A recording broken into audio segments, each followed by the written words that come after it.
Som hereus d'un llegat profund, de valors compartits, d'una llengua que ens connecta com un fil invisible.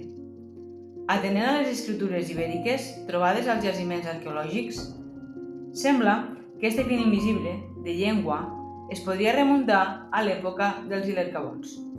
Doncs alguns historiadors posen com a hipòtesi que els nostres territoris compartien l'escriptura ibèrica nord-oriental i l'ibèric com a llengua vehicular. Si hi ha un fil invisible que ens uneix, és la llengua. A la Ilercabònia parlem igual. Des de la Sénia fins a Morella, des de Tortosa fins a Vallibona, de Gandesa a Forcall, de Benassal a Amposta, ens entenem sense necessitat de traduccions. Potser amb algun accent més tancat o més cantat. Però compartim una mateixa manera de parlar el català o valencià, com preferiu. Amb les mateixes paraules que ens fan sentir a casa. Són fadrins i no solters, són xiquets o sagals que no nois, són espills que no miralls, i encara que els cintorrans diguen no me miros o no me tocos, com si fossin de la terra alta, o t'hagin d'explicar què és una tabella, els refrans dels nostres iaios, els noms de les plantes, els jocs de carrer o les cançons populars ens recorden que la llengua és la transmissora de la nostra memòria col·lectiva, la veu i les emocions dels nostres avantpassats. I com tot allò que és viu i fràgil alhora, cal cuidar-la, cal parlar-la, ensenyar-la, viure-la amb naturalitat i, sobretot, cal transmetre-la també a aquells que venen a viure de fora entre nosaltres, perquè si volen formar part d'aquest projecte col·lectiu, també han de poder estimar i parlar la llengua que ens uneix. Som hereus d'una mescla de cultures, una cruïlla de camins que han vist passar fenicis, grecs, romans, àrabs. Però és fals pensar que aquesta convivència i mestissatge ha estat plàcida.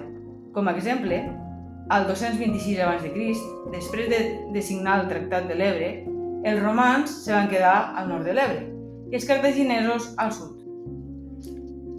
I van deixar de matar-se, però per poc temps, perquè al cap de 8 anys va començar la Segona Guerra Púnica i les hostilitats van tornar, iniciant el declivi cartaginès i la victòria romana.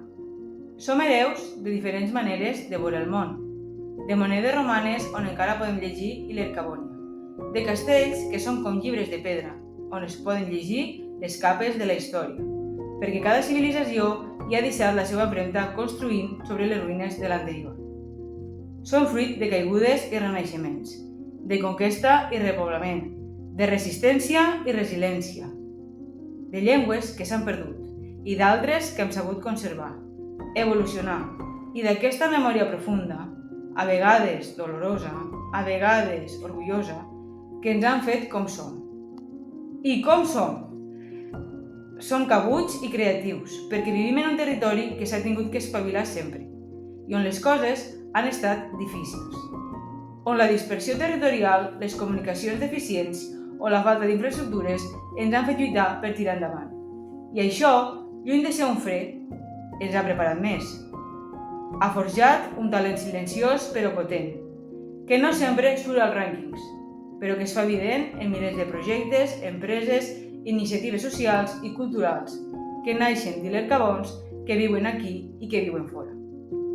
Som exportadors de talent i són milers els historiadors, arquitectes, escriptores, enginyers, metgesses que són d'aquí i que es fan bandera per tot el món. Aquest talent no és només el dels joves que emprenen o els professionals que tornen. És també el talent de la pagesa que adapta els seus cultius al canvi climàtic, del mestre que parla amb passió als seus alumnes del territori, de l'artesana que manté viu un ofici, o del científic que investiga centenars de quilòmetres però que porta el seu poble al cor.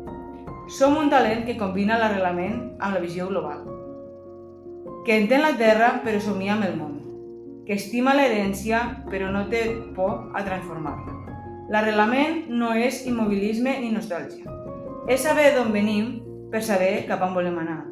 És estimar el territori, no només perquè és bonic, sinó perquè veiem possibilitats, perquè volem construir un futur digne, just i esperançador.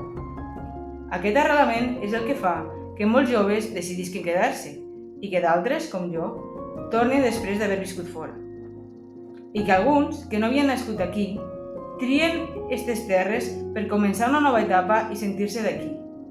Perquè ens cal atraure talent de fora, gent formada, persones que vulguin iniciar una nova etapa a casa nostra, que arriben de totes les puntes del món, buscant tranquil·litat, comunitat, contacte amb la natura, que aporten els seus coneixements, les seues idees, perspectives diferents i noves mirades, però que tinguen una voluntat d'integració, d'entesa amb el territori i que respecten la nostra història, la nostra llengua i la nostra cultura.